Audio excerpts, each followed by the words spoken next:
Assalamualaikum warahmatullahi wabarakatuh. Waalaikumsalam warahmatullahi wabarakatuh. Selamat pagi dan salam sejahtera untuk kita semua. Yang pertama-tama yang terhormat Ibu Wardani selaku dosen pengampu mata kuliah berbicara dan teman-teman yang saya banggakan yang sudah hadir pada kesempatan kali ini. Di sini saya akan sedikit memaparkan tentang materi tentang kurikulum merdeka. Nah, sebelumnya ada yang sudah tahu apa itu kurikulum merdeka?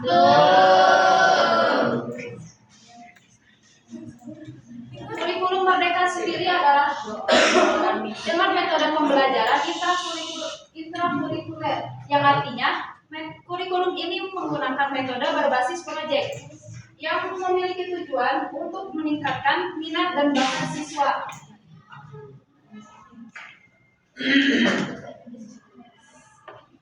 Selanjutnya ada beberapa metode yang terdapat di kurikulum merdeka. Yang pertama, model think, pair, and share.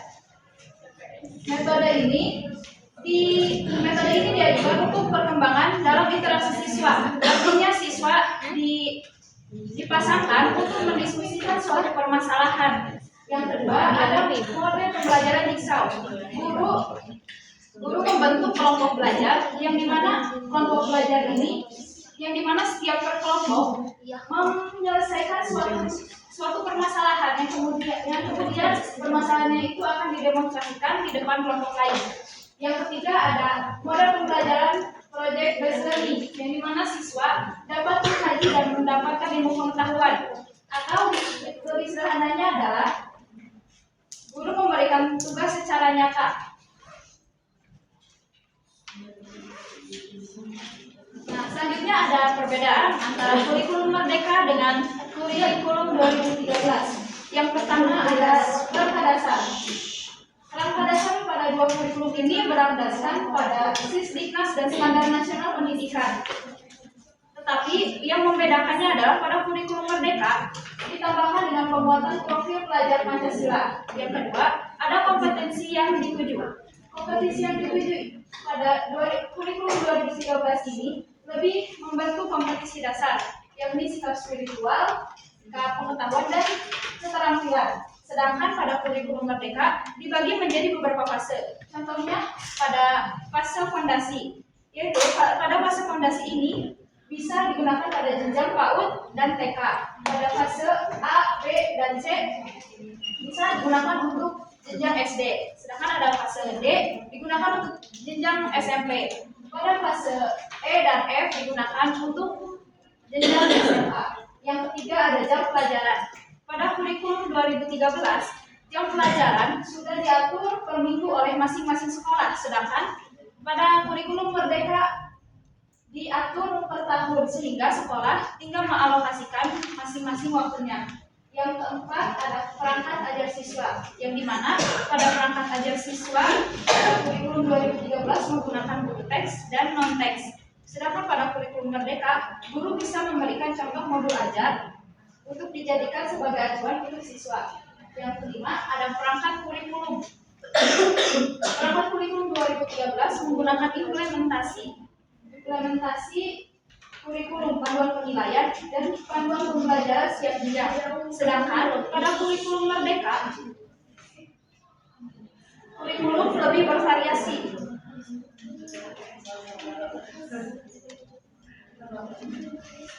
Nah, kurikulum merdeka ini juga memiliki kelebihan. Yang pertama, kelebihannya itu kurikulum merdeka lebih sederhana, tetapi yang dibahasnya lebih mendalam. Yang kedua, kurikulum merdeka lebih memfokuskan pada pengetahuan esensial dan potensi pengembangan.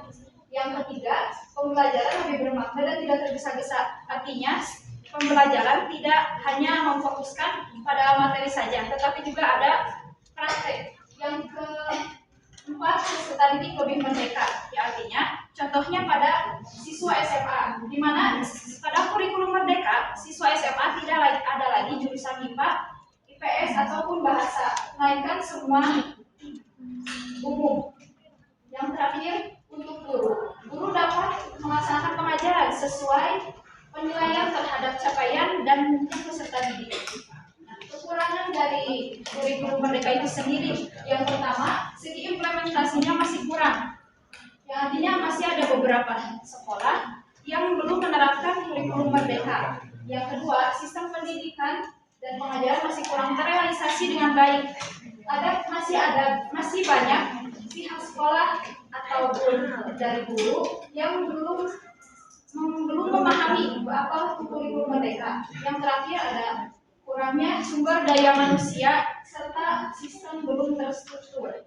Artinya siswa atau guru mungkin belum terbiasa dengan metode kurikulum Merdeka ini. Yang terakhir ada implementasi kurikulum Merdeka dalam meningkatkan kualitas pendidikan. Implementasi kurikulum Merdeka sendiri itu metode pembelajarannya berbasis proyek yang dimana lebih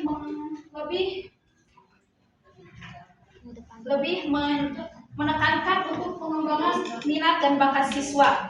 Yang contohnya sendiri di sekolah saya di SMA Negeri Lembang yang sudah menerapkan kurikulum Merdeka, sehingga setiap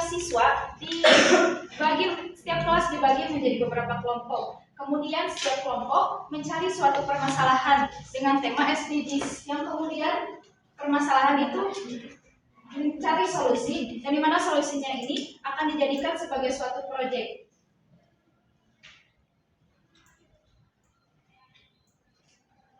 Nah, setelah saya memaparkan ini, saya ingin bertanya kepada salah satu audiens yang ada di sini tentang kurikulum Merdeka.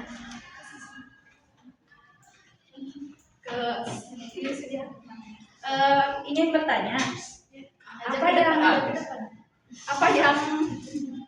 yang diketahui tentang kurikulum Merdeka? Apakah sebelumnya sekolah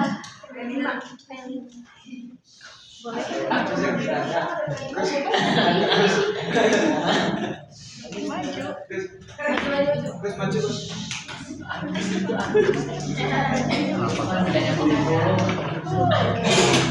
sudah siap.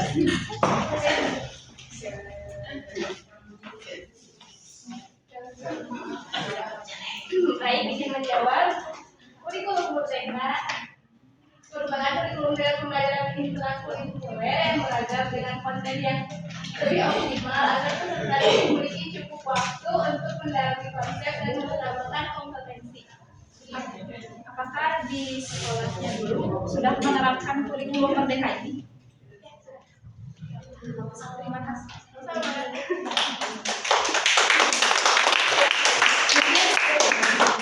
Mungkin segitu saja yang bisa saya sampaikan dan tentang kurikulum Merdeka. Mohon maaf apabila ada kesalahan, karena kesalahan murni dari saya sendiri dan kebenaran hanya milik Allah Subhanahu wa taala. Sekian, wassalamualaikum warahmatullahi wabarakatuh. Bismillahirrahmanirrahim. Assalamualaikum warahmatullahi wabarakatuh. Waalaikumsalam warahmatullahi wabarakatuh. Selamat pagi semuanya. Pagi. Salam sejahtera untuk kita siang. Gimana kabarnya? Alhamdulillah. Luar biasa. Sebelumnya perkenalkan, saya Dian Rahmadenti. Di sini saya akan memaparkan atau kita sharing mengenai tips dan trik menjadi wirausahawan.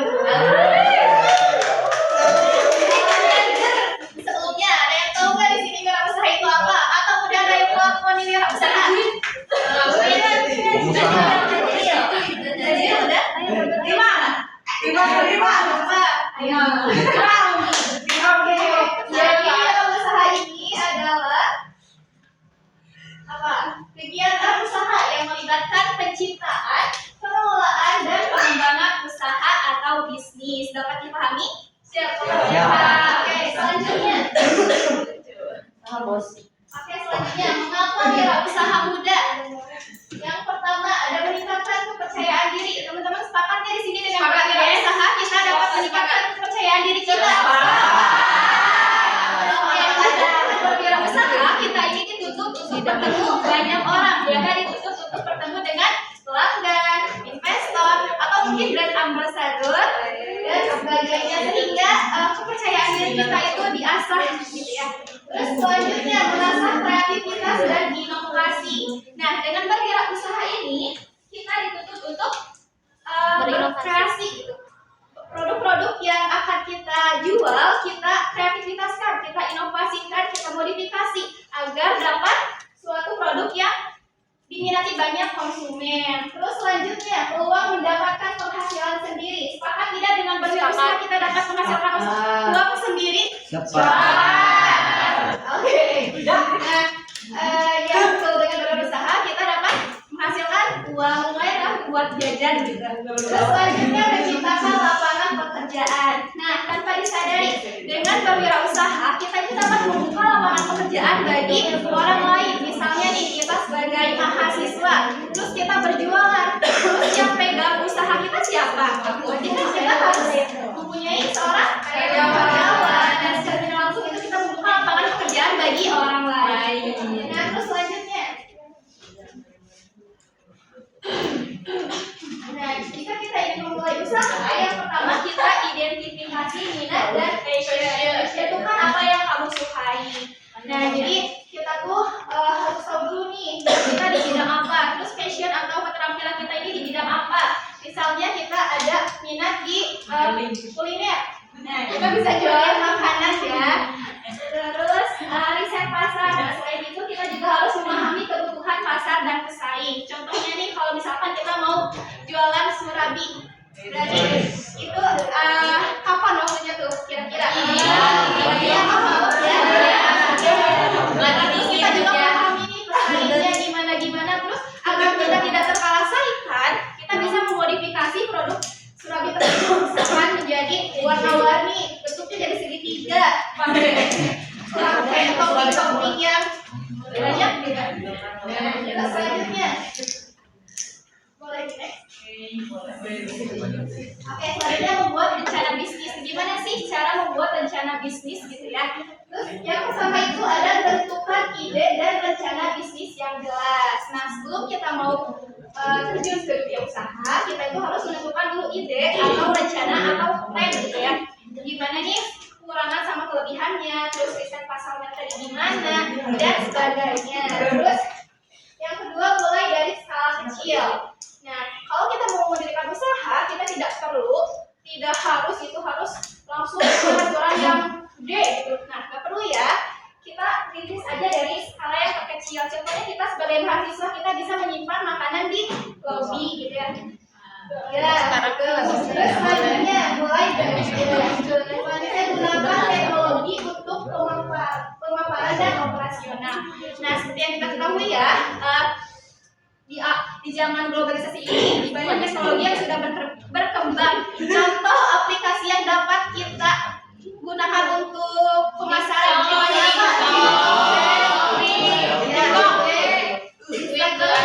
bisa ya. Nah, kita mungkin bisa bekerja sama juga dengan influencer atau selebgram gitu ya untuk mempromosikan produk kita. Terus selanjutnya perluas jaringan dan temukan mentor. Nah, teman-teman di sini sadar nggak sih kalau relasi itu sangat berpengaruh banget ya. Dengan banyak relasi, dengan banyak kenalan kita semua bisa mendapatkan juga pelanggan gitu ya. Nah, terus temukan mentor. Maksud temukan mentor ini gimana sih? Ada yang tahu nggak maksud dari mentor itu sendiri?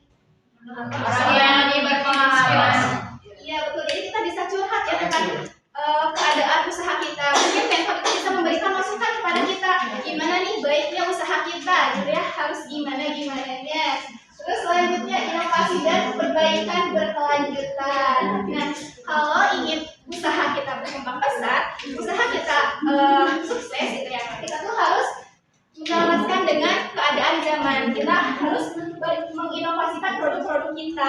Misalkan yang tadi surabi, kita bentuk jadi segitiga, terus atau berwarna-warni berbagai macam rasa dan topping gitu. Terus selanjutnya yang paling utama ini jangan pernah takut gagal, karena kegagalan itu dapat dijadikan sebagai pelajaran. Kita bisa belajar menjadi lebih baik lagi karena adanya kegagalan itu. Nah, terus selanjutnya ini ada kisah inspiratif lihat baik, jangan sampai boykot. Teman-teman ada yang tahu nggak maksud dari koleksi di sini? Tahu?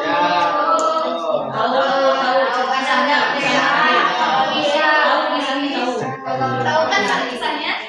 Kita meskipun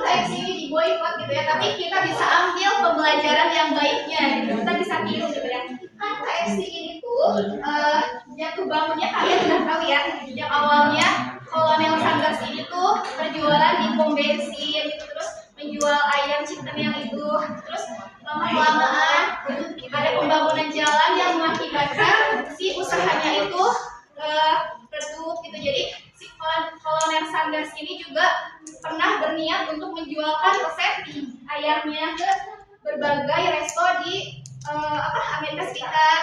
Mungkin udah ada 1000 kurang lebih gitu. Terus ada di salah satu usaha yang menyepakati akan kerjasamanya dengan Kolonel Sanders, yaitu dengan satu potong ayamnya itu Kolonel Sanders mendapatkan 50 sen. Nah, kesini si usahanya itu berkembanglah besar terus sampai saat ini seperti yang kita ketahui gitu ya. Jadi kita tuh harus belajar dari kegagalan yang tadi ya, yang kegagalan itu dijadikan sebagai motivasi ya, jadikan sebagai pembelajaran. Selanjutnya, oke, terima kasih. Terus ada close statement nih. Kegagalan adalah bagian dari proses, jadikan itu batu loncatan menuju keberhasilan. Biasanya saya yang ditanya, tapi saya pengen nanya nih. Coba ya, siapa ya? Siapa yang mau ditanya? Sally. Oke, Sally. Setelah ini, apakah ada usaha? Terus tahu sangat besar. Alasannya karena saya tertarik dengan dunia bisnis dan sebagai investasi di masa Semoga usahanya lancar ya. Amin. Oke, mungkin cukup sekian pemaparan dari saya. Mohon maaf atas segala kekurangannya. Saya tutup. Wassalamualaikum warahmatullahi wabarakatuh. Bismillahirrahmanirrahim. Assalamualaikum warahmatullahi wabarakatuh. Waalaikumsalam warahmatullahi wabarakatuh. Selamat pagi teman-teman. Salam sejahtera bagi kita semua. Yang terhormat kepada dosen pengampu berbicara, Ibu Wardah Laili, dan teman-teman yang saya banggakan. Di sini saya akan memaparkan materi mengenai merawat kesehatan mental di lingkungan rumah. Apakah kalian pernah merasakan kena mentalnya?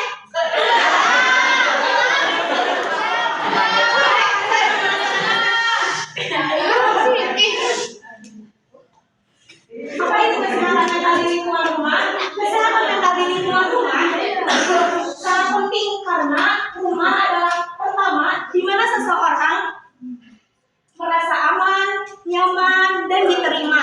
Lingkungan rumah juga mendukung dapat berperan besar dalam kesejahteraan emosional dan psikologi individu.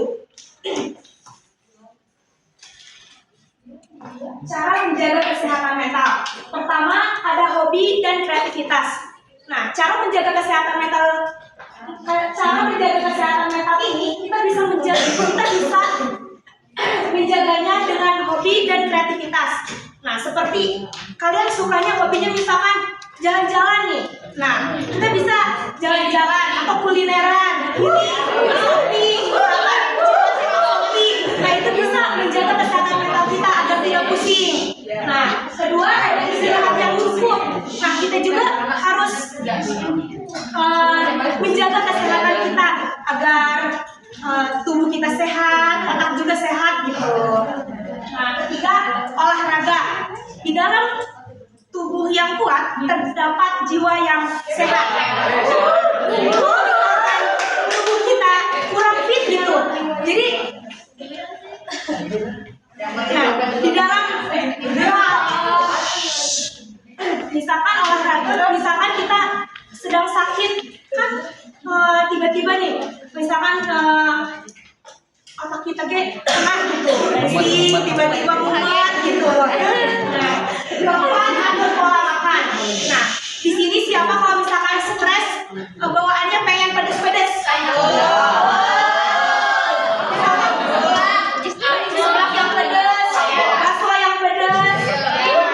Itu teh gak boleh.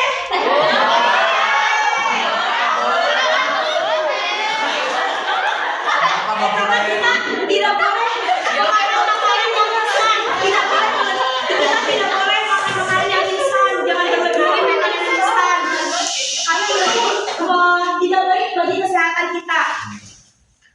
Nah, di dalam kesehatan mental, pertama tidak memikirkan siapapun. Misalkan kita lagi kena mental nih, yang mana mungkin kita mau memikirkan orang lain, diri kita sendiri aja pusing gitu kan.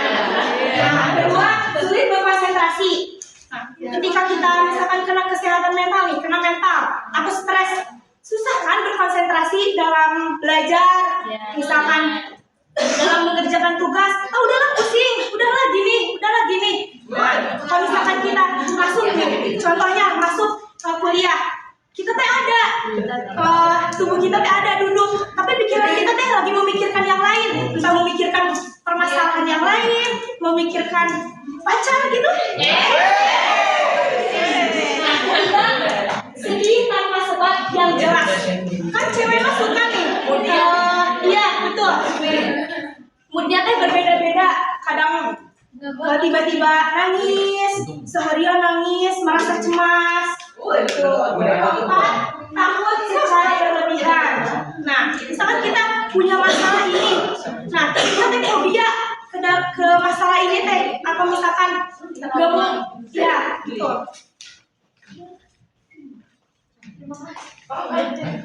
Sekian dari saya. Apabila ada kesalahan mohon dimaafkan. Assalamualaikum warahmatullahi wabarakatuh. Waalaikumsalam warahmatullahi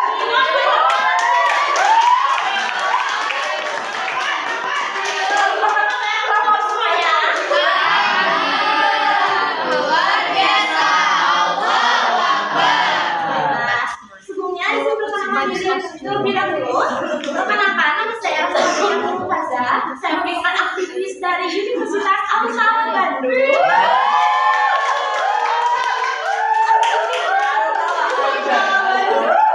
Pada kali ini saya ingin sedikit memberikan materi yang mana materi ini sering sekali berhubungan dengan kehidupan kita sehari-hari.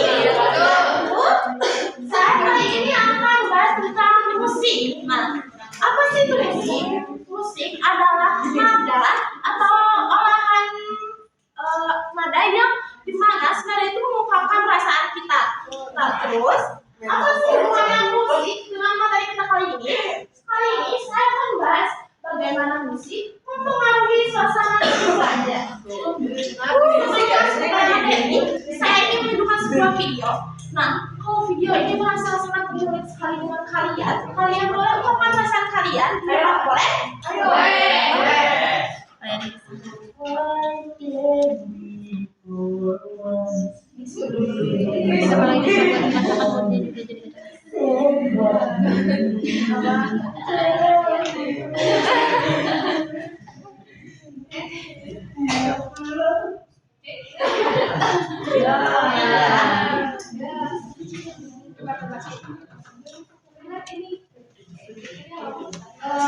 Tapi menurut konteks di atas, apakah kalian merasa relate dengan video tersebut?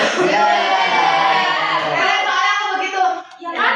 Kalau musiknya sedih, ikut sedih. Kalau musiknya senang juga ikut senang. Kalau boleh tahu, seberapa sering sih kalian mendengarkan musik? Sampai ke sampai berdarah.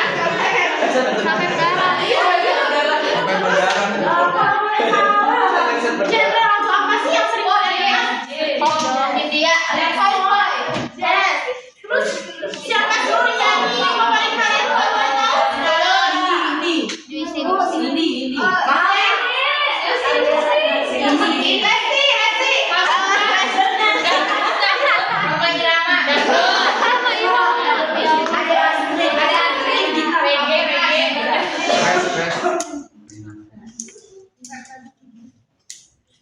Jadi bagaimana sih musik ini sangat mempengaruhi suasana hati? Menurut Michael University Montreal, Amerika Serikat mengatakan bahwa mood kita ini terpengaruh karena musik, karena saat itu dopamin pada tubuh kita itu akan meningkat. Jadi perasaan senang akan timbul. Dan kalau perasaan kita sedang sedih, maka dopamin pada tubuh dan otak kita ini akan turun. Selanjutnya. Nah, di sini saya ingin memberikan sedikit saran macam-macam genre musik yang cocok untuk sehari-hari. Yang pertama Nah, musik bergenre klasik ini biasanya nadanya tidak terlalu tinggi, tidak terlalu rendah, namun bernadanya tenang. Jadi musik klasik ini sangat cocok untuk kalian yang sedang memulai hari agar lebih bersemangat lagi. Kemudian yang kedua ada musik pop. Musik pop ini sangat cocok untuk sehari-hari saat sedang belajar, saat sedang bersih-bersih ataupun sedang dalam perjalanan. Musik pop ini sangat cocok buat kalian. Kemudian ada musik dengan genre rock. Nah, musik genre rock ini biasanya disenangi oleh para pemerhati betul. Musik rock ini nadanya sedikit tinggi dan bersemangat. Nah, musik rock ini sangat cocok buat kalian memulai hari pagi agar diasuh oleh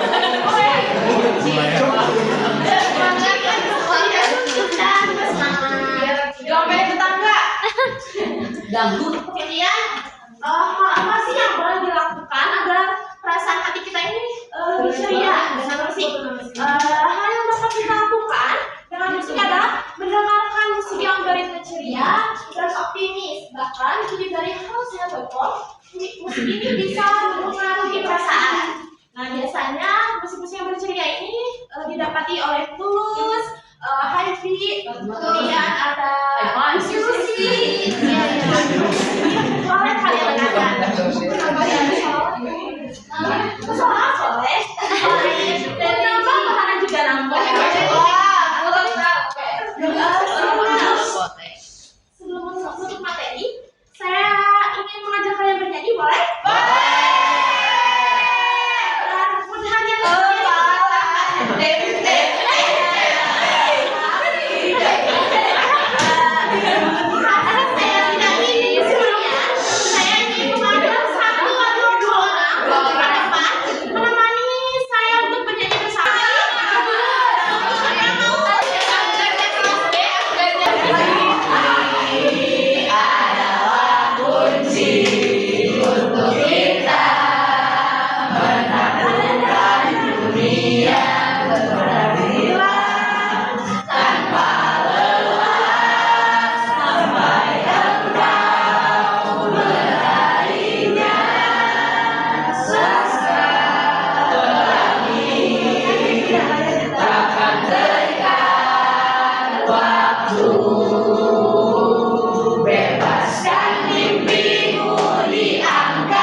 Bersyukurlah pada yang Tuhan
Jadi saya ucapkan terima kasih kepada kalian semua yang bersedia mendengarkan saya di depan.